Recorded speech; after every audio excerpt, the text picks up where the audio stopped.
Coucou tout le monde, bienvenue à Nanou Qu'est-ce qu'on mange? Ce soir, je vais préparer des hauts de cuisse. Alors, quelque chose que j'ai jamais vraiment expliqué à mes enfants, à mes filles. En fait, le haut de cuisse, c'est facilement une pièce de viande du poulet qu'on peut cuire dans le four et qui ne deviendra pas sec, contrairement à des poitrines de poulet. Je sais qu'on est bien habitué de manger des poitrines. Cette viande-là, cette coupe-là est un peu moins dispendieuse et je vous le dis, c'est juteux. Vous allez avoir un beau morceau de poulet que vous n'allez pas regretter d'avoir mis simplement au four. Alors, je vais vous montrer comment je fais. Vraiment une petite affaire toute simple, OK? Alors, on va prendre une cuillère à thé et demie de poudre d'ail. Donc, je fais ce petit mélange-là d'épices. Tout simple, vous allez voir, tout le monde est capable de reproduire ça à la maison. La même chose pour de la poudre d'oignon. Donc, une et demie. Je mesure, là, mais normalement, je ne mesure pas, mais pour vous, je vais mesurer. OK? Ensuite, je vais prendre du paprika fumé. Donc là, je vais en mettre une cuillerée à thé. Juste une, parce que ça, c'est un petit peu plus piquant, mais ça donne de la bonne saveur. OK? Ensuite, je vais prendre des feuilles de basilic. Donc, le basilic séché, là, encore une cuillerée à thé. Le poivre, la même chose. Et du sel, la même chose. OK? Juste ces petites épices-là, toutes simples. On les mélange bien comme il faut. Voilà.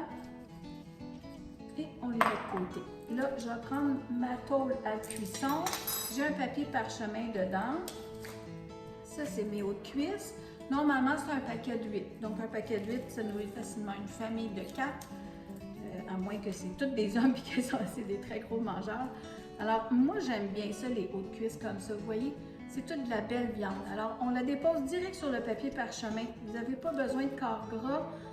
Il y a assez de gras dans cette petite viande brune-là que ça va cuire, ça va se faire son propre petit jus, OK? Alors, on les dépose comme ça. Bon, ma tôle est un peu grande, mais je vais vous expliquer pourquoi. Parce que vers la fin de la cuisson, moi, je vais rajouter des légumes. Mais sinon, vous pouvez faire ça sur une petite tôle à biscuits bien ordinaire, OK? Alors là, je vais prendre mes épices. Je vais juste mettre ça de côté.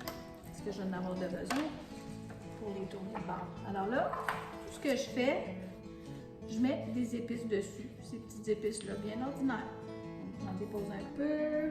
Après ça, je vais les flatter. Comme ça. Là, j'essaie d'aller vite pour la caméra. Toujours la même chose. Alors, je vous le dis, là, si vous êtes habitué de manger juste de la poitrine de poulet, essayez ça. Des hauts de cuisse, surtout avec l'inflation, c'est meilleur marché que des poitrines. Puis je vous le dis, c'est une bonne petite viande. Alors là, tout ce qu'on fait, c'est qu'on les tourne de côté. Puis pendant ce temps-là, mon four est en train de chauffer à 400 degrés. Donc, on les tourne, on les tourne de côté comme ça. Voilà. Et on va mettre les épices sur l'autre côté. Bon, excusez mon chien. Alors, on remet des épices, puis on va les flatter. La même chose. Donc, pas compliqué. Puis je vous le dis, vous n'allez pas le regretter, c'est une bonne petite viande. Je vais vous montrer à la dégustation, c'est pas sec du tout. Voilà. Puis si vous préférez prendre avec de la peau, vous pouvez. Mais moi, je vous le dis, c'est un petit peu plus santé comme ça. Il n'y a pas le gras de la peau. Et vu que c'est de la viande brune, comme je vous dis, ça fait déjà un beau jus. Alors, c'est pour ça que je vais mettre mes petits légumes vers la fin. Alors, vous allez voir, là, je vais mettre ça dans mon fourneau, comme ça, à 400 degrés, une demi-heure, et je vous reviens pour la suite. Oups! Vous allez excuser le gros soleil que j'ai ici, là, mais je ne peux pas faire autrement. Donc, pendant que mon poulet est en train de cuire au four, je vais préparer les petits légumes. Alors, j'ai des petits restants, donc j'ai des petites tomates, j'ai des champignons, j'ai des petits poivrons, alors elles sont pas mal mûres, en tout cas, sont durs. J'ai le restant d'un oignon blanc, puis 3 échalotes françaises. Mais j'avais aussi un petit morceau de brocoli et quelques morceaux de chou-fleur. Donc, pour le chou-fleur et le brocoli, ce que je vais faire, je vais mettre dans un bol en verre, comme ça, je vais mettre une demi-tasse d'eau. Oups, excusez. Je vais enlever mes fleurons en tout cas de la grosse botte, là. Je vais les faire un petit peu plus petits. Puis je vais les mettre dans mon bol. Donc vous allez voir comment c'est simple. Je fais ça dans le four micro-ondes juste pour les attendrir. OK? Ça, c'est pas beau. Donc c'est les petits légumes qui me restaient. Ça va être bon parce que à la fin de la cuisson, je vais tout mettre mes légumes sur mon plateau et ils vont prendre un peu le jus de mon poulet.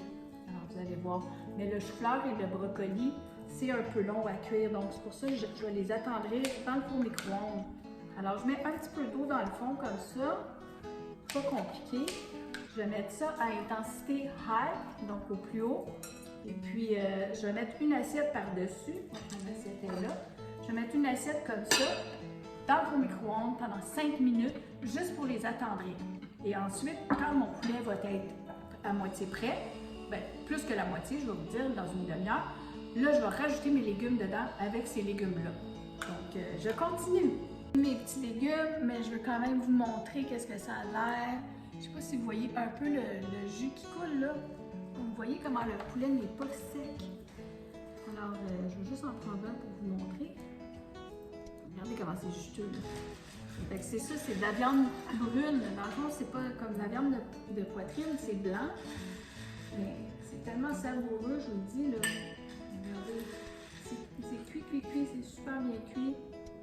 Alors, si je me trompe pas, il faut que le thermomètre soit à 165. En tout cas, moi, je ne mets pas de thermomètre. Je le coupe, il est blanc, il est cuit. C'est ça. Donc, vous voyez le beau morceau de poulet là. Ça sent bon dans la maison. Alors, j'ai mis des fines herbes par-dessus. Tout ce que je vais faire, moi, je vais remettre ça au four. Mais juste pour vous dire, parce que je veux finir ma vidéo, santé tout le monde. Mon Dieu, c'est bon. Bye bye!